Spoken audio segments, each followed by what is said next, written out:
안녕하십니까. 신의 한 수의 신의식입니다. 윤소하 여러분들 아십니까? 나경원 아시죠? 홍익표 아시죠?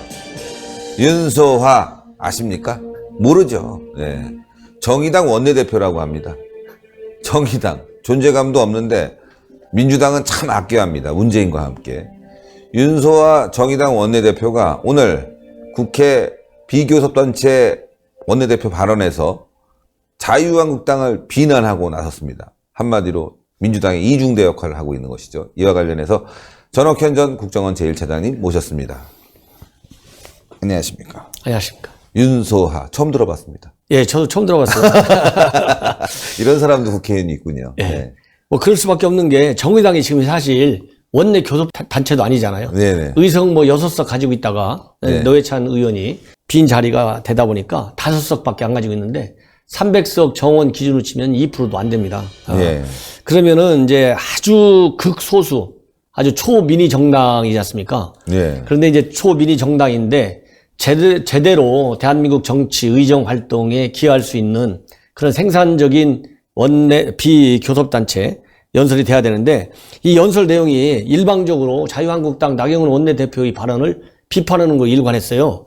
이게 뭐냐면은 나경원 원내대표가 이 연동형 비례대표제, 우리 자유한국당이 끝까지 지금 반대하고 있는 거 아니겠습니까? 예. 어제도 이 본 신의 한수에서 말씀을 드렸지만은 이건 뭐 세계 어디도 있지도 않는 그런 그 비례대표인데 이런 거를 우리 자유한국당에서 거부한다 이렇게 하니까 아주 발벗고 나서서 이제 윤소하 정의당 원내대표가 비난을 한 거죠. 네. 비난을 한 건데 뭐냐면 어떤 내용이 됐든지 간에 일단 그 합리적인 방안이어야 돼요. 그렇죠? 그리고 비난하는 것도 합리적이고 상식적인 수준에 맞는 비판을 해야 그렇죠. 국민들이 호응을 얻어요. 맞습니다. 그런데 전혀 합리적이지 않고 현재의 정치 상황에 맞지도 않고 그리고 대한민국이 정치가 앞으로 이제 21대 내년 총선을 앞두고 어떤 방향으로 흘러가야 될지 정의당이 갖는 그런 어떤 이 정책의 방향, 정치의 방향은 뭔지 이런 거 알 수 있는 내용으로 이 원내 교섭 연설을 했어야 되는데 그렇지 않고 일방적으로 하니까 우리 자유한국당 의원들이 이런 연설을 들을 필요가 없잖아요. 그렇죠. 나경원 원내대표가 올바른 얘기를 하는데 민주당에서는 막 단상까지 올라가고 고함 지르고 난리가 났었잖아요. 네. 그런 것처럼 이 제대로 된 이 진행이 안 된 것 같습니다. 그러면서 뭐라고 그러냐면 이제 연동형 비례대표만 비난하는 게 아니고요.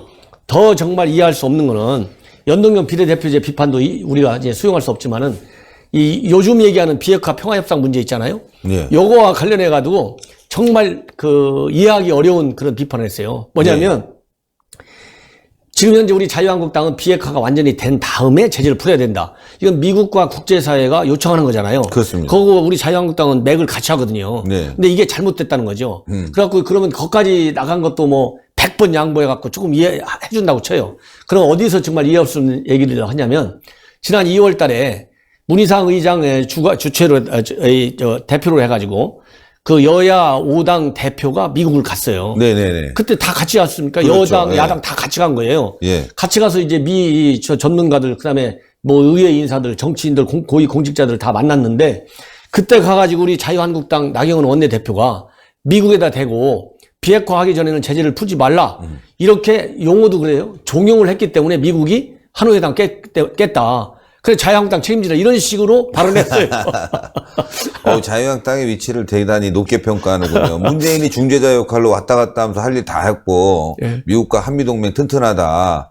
또 대북공조 함께 한다 하면서 다 해왔는데 자유한국당 한 번 가니까 그렇게 싹 뒤집어진다는 식으로 표현한다는 건 이 윤소하 정의당 원내대표가 자유한국당을 굉장히 크게 보고 있군요. 여당보다 더 크게 보고 있군요. 바로 이제 그 점을 제가 지적하고 네. 싶은데요. 네. 자유한국당이 야당이고, 그 다음에 현재 문재인 정부가 중재단원이니 뭐니 해갖고 직접 이제 현 집권 여당이 정책은 주도적으로 끌고 가는 거잖아요. 그리고 미국에 대한 그 외교적인 교섭 능력이라든가 설득 능력은 정부 여당하고 야당이 아무리 세도 힘의 한계가 있는 거 아니겠습니까? 그럼요. 힘의 한계가 근데 만약에 자유한국당만 혼자 가서 했다. 그러면은 야, 자유한국당이 역시 너무나 올바른 얘기만 하니까 네. 이 미국이라고 하는 나라는 대한민국의 이 정책 역량과 이 국제적인 영향력이 하늘과 땅 사이 차이 나잖아요. 네. 전 세계를 좌지우지하는 게 미국 아닙니까? 그렇죠. 그 좌지우지 한다는 얘기는 우선 국력이 그만큼 큰 거고, 그 다음에 비교적 합법적으로 합리적인 그런 국제정치 질서를 끌어간다는 그런 측면에서 그렇게 미국의 지도력이 인정받고 있는 거잖아요. 예. 그러면 자유한국당 혼자 갔으면 또 모르는데 여당도 같이 갔잖아요. 예. 그러면 정부 여당 말대로 먼저 제재를 풀어라. 이 얘기를 왜 받아먹지 못하고 자유한국당이 얘기하는 것은 미국이 받아들이게 여당은 그렇게 했는지. 그러면 그때 민주정의당도 다 갔잖아요. 그러니까. 그럼 민주정의당 가서 뭐 하고 있었어요? 그러니까. 그렇지 않습니까? 다 이거는 있을 수가 없는 거고, 더 이해할 수가 없는 거는 뭐냐면요. 지금 현재 미국 간에 지금 대화가 지금 가고 있는데 이게 잘 안 됐잖아요, 지금. 네. 이 안 되고 있는데 방해하는 세력이 딱 전 세계에 세 군데가 있어요, 세 군데. 그 중에 하나가 자유한국당이고요. 네. 두 번째가 아베. 그 다음에 미국 내 강경파. 요 세 그룹이 있어갖고 지금 미국하고 북한하고 협상이 안 된대요. 이런 식의 사고방식을 갖고 야. 국회에서 연설하니 대한민국 국회가 제대로 발전할 수 있겠는가. 이런 정당이 지금 네. 만약에 연동형 비례대표제가 실현되게 되면 교섭단체를 갖게 된다는 거 아니에요? 그렇습니다. 이게 얼마나 위험합니까? 거의 종북적인 사고, 친북적인 사고를 가졌다고 의혹이 드는데요.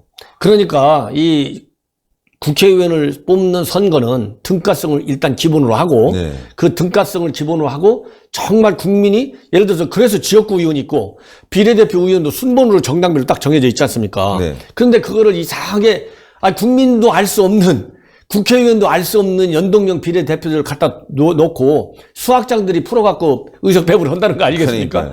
그런데 그런 이상한 방식으로 계산하면 정의당이 20석 가까이 얻어갖고 교섭단체가 될 수 있다는 거예요.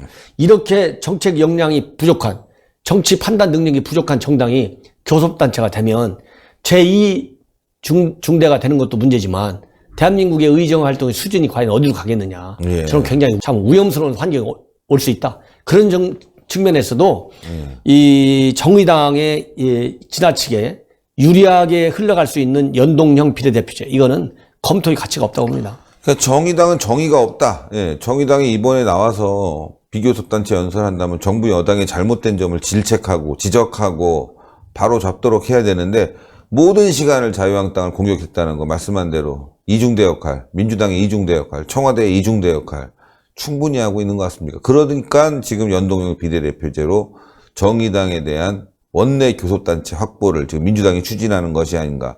이렇게 되면 정의당이 지금은 6석뿐이 없지만 20석 이상 가질 수 있다면서요? 예, 지금 현재 그걸 노리고 정의당은 아주 이번에 연동형 비례대표제에 아예 목을 메고 있어요. 네. 그런데 앞에서 지금 말씀드렸지만은 네. 지금 이제 이런 게 이제 우리 서울에 지금 수백 명의 외신 기자들이 와 있잖아요. 전 세계에서 딱 세 집단이 북미간 대화를 맡고 있다. 그러면서 자유한국당, 아베 정부, 미국 강경 매파. 이거는 해외 토픽감이에요. 네, 이런 것만 보더라도 정의당이 정말 국제사회에 정의당도 의원 얘기를 해야 될 거 아니겠어요? 정의당하고 정치적인 스펙트럼을 같이 하는 정당들이 전 세계에 어딘가는 다 있을 거 아니겠습니까? 네. 의정 활동의 역량이 어떻게 되든지 간에 모양으로 보면 그렇다고 본다면 이런 정의당은 과연 국제사회에서 누가 상대를 해주겠느냐. 그렇잖아요. 예. 이게 말이나 되는 얘기냐. 정말 안타깝다. 그래서 제가 보기에는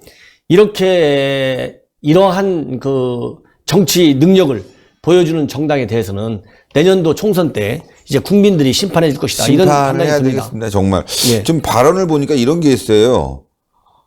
더 이상 한반도 비핵화 평화체제 구축을 방해하지 말라. 예. 한국당은 미국을 방문해 완전한 비핵화가 되기 전까지는 제재 완화를 해서는 안 된다고 종용했는데 이것은 북미 협상에 재를 뿌린 것이다. 예, 이런 얘기를 하면서 혹시 북한이 핵을 갖고 있고 한반도의 긴장이 격화되어야 자신들이 집권할 수 있다는 얄팍한 생각을 가진 것이 아닌가. 아니, 북한이 핵을 갖고 긴장이 고조돼야 정권을 가져온다? 무슨 말도 안 되는, 아니, 핵 개발 계속 해왔고, 박근혜 정부 당시에도 계속 긴장이 지금 높아졌지 않습니까? 그러나 정권 뺏겼잖아요, 사실은. 예. 예. 조금 말도 안 되는 북한 편에서, 북한 입장에서, 북한 머릿속에서 생각하는 정말 친북적인 사고가 아닌가 싶습니다. 그렇습니다. 이제 이게 바로 이제 얼마 전에 민주당이 냉전에 기생하는 정당, 아주 말로 담을 수 없는 또 적대 관계가 오래되기를 바라는 정당. 이거는 정말로 입에 올리기조차도 참 부끄러운 그런 용어들이고요. 사실 북한이 핵무기를 본격적으로 개발한 것은 민주당 정부 때, DJ 정부 때부터 시작된 거예요. 왜냐하면 DJ 정부 때 고농축 우라늄을 개발하고 있다고 하는 사실이 전 세계에 알려졌고, 그래서 그때 미국에서 직접 북한까지 가가지고 확인한 거 아니겠습니까? 예. 그래가지고 고농축 우라늄을 쭉 개발하고 노무현 정부 때까지 쭉 이어져가지고 노무현 정부 때부터 핵실험이 이제 하게 됐잖아요, 북한이. 그러니까요. 그때 DJ 대통령이 뭐라고 했냐면은 북한이 절대 핵을 개발할 능력과 의사가 전혀 없다. 예. 만약에 개발하면 내가 책임질게. 이 정도까지 얘기했거든요. 예. 근데 그 몰래 고농축 우라늄 다 개발해놓고, 그 다음에 노무현 정부 때는 육자회담을 통해서 9.19 공동성명 합의해놓고 또 몰래 핵을 개발해놓고, 이것이 바로 민주당 정부의 오늘날 핵 무장국가로 가는 데는 책임론이 훨씬 더 커요. 예. 그러니까 이건 역사의 사실을 북한의 핵 개발 실태도 제대로 모르고 말로만 이렇게 비난하는 거예요. 이러다 보니까 이 방송에서도 강력하게 이의 제기를 하고 비판 안 할 수가 없어요. 맞습니다. 예, 정당 정신 차려야 됩니다. 정신 차려야 됩니다. 예. 예, 아유, 대단히 감사합니다. 전옥현의 안보정론TV 이제 20만을 향해서 꾸준히 달려가고 있습니다. 여러분들 전옥현의 안보정론TV도 많은 시청, 구독 부탁드리겠습니다. 대단히 감사합니다. 감사합니다. 예, 정의당 얘기를 하고 싶지 않습니다. 왜냐하면 너무 뭐 꼬마 정당이고 할 가치도 없는데 너무 황당한 발언이고, 이런 정당이 만약에 원내 교섭단체가 된다면 얼마나 위험해질까, 그거를 한번 경고하는 차원에서 방송을 하게 됐습니다. 여러분들 분명히 알아야 됩니다. 이런 정당이 교섭단체가 되고 의석수를 많이 확보하게 되면 대한민국은 정말 위험해질 수 있다는 거 여러분들 인식해야 될 것 같습니다. 동그랗게 올라가는 구독 버튼 꼭 눌러주시고요. 추천 버튼 부탁드리고 댓글로 여러분들의 의견 부탁드리겠습니다. 대단히 감사합니다. 수고하셨습니다.